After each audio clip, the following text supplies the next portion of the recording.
হালাল সাথে মিক্স হওয়া হারামের ইনকাম দিয়ে তো আমার ইবাদত কবুল হবে না।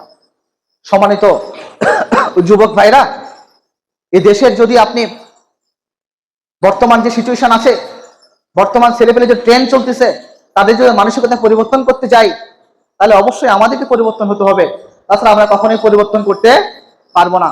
দেখেন, যে দিন যাচ্ছে আমাদের অধঃপতন হয়ে যাচ্ছে।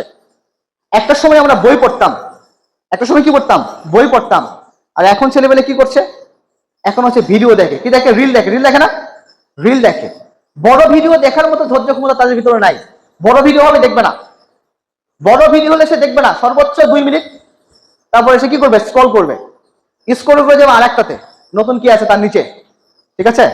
তাহলে দেখেন, আমরা যে বই তো পড়া দূরের কথা, আমরা বড় কোনো আলোচনা শুনতে রাজি না। আমরা ছোট ছোট রিল আমরা ক্যাপচার করি, বা এটা আমাদের কাছে পছন্দনীয় এখন ব্যাপার।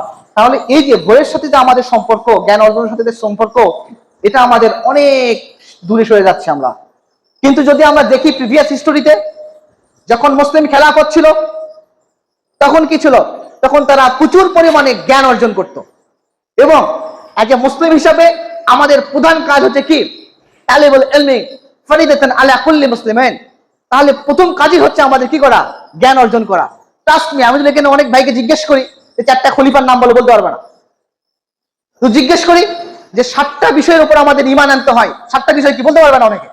তাহলে বলেন আমরা কোন জায়গায় আছি? আমরা, আমাদের পরিবার আমাদেরকে জিজ্ঞেস করবে না যে তুমি কি ভালো মতো নামাজ পড়তে পারো, তোমার ভিতরে কি স্রষ্টার কোনো তাওহীদের কোনো জ্ঞান আছে? পরিবার জিজ্ঞেস করবে না, কারণ পরিবার তো আপনার ওইটা দিয়ে তো সে চিন্তা করছে না যে কিয়ামতের দিন আপনার কি হবে।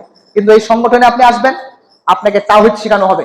এই সংগঠনে আসবেন, আপনাকে জিজ্ঞেস করা হবে আপনার নামাজ কাজা হয়েছে কেন। আপনার বাবা জিজ্ঞেস করবে না যে তুমি কালকে সকালে নামাজ কেন পড়ো নাই।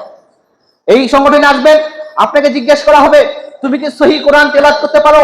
আপনার পরিবারের কেউ আপনাকে জিজ্ঞেস করবে না যে তুমি সহিহ কোরআন তেলাওয়াত করতে পারো কিনা।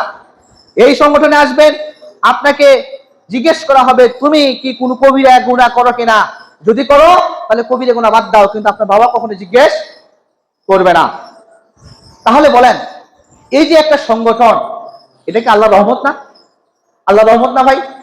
এই সংগঠনের ছায়াতলে এসে হাজারো বিপদগামী ছেলে, হাজারো বিপদগামী ভাইরা এই সংগঠনের ছায়াতলে আসে, তারা পরিবর্তন হয়ে গেছে। আল্লাহ তাআলা হেদায়েত দান করেছে। তাহলে আসেন, এরপরও মানুষ মাত্র ভুল হয় না। মানুষ তো আর ফেরেশতা না। ফেরেশতা কি? আমাদের সর্বোচ্চ চেষ্টা থাকে একজন মানুষকে আদর্শবান হিসেবে গড়ে তুলে সেই মানুষের দ্বারা উক্ত সমাজকে পরিবর্তন করা। সম্মানিত উপস্থিতি, আমাদের ন্যাশনাল জাতীয় নির্বাচন হয়ে গেছে। রেজাল্টের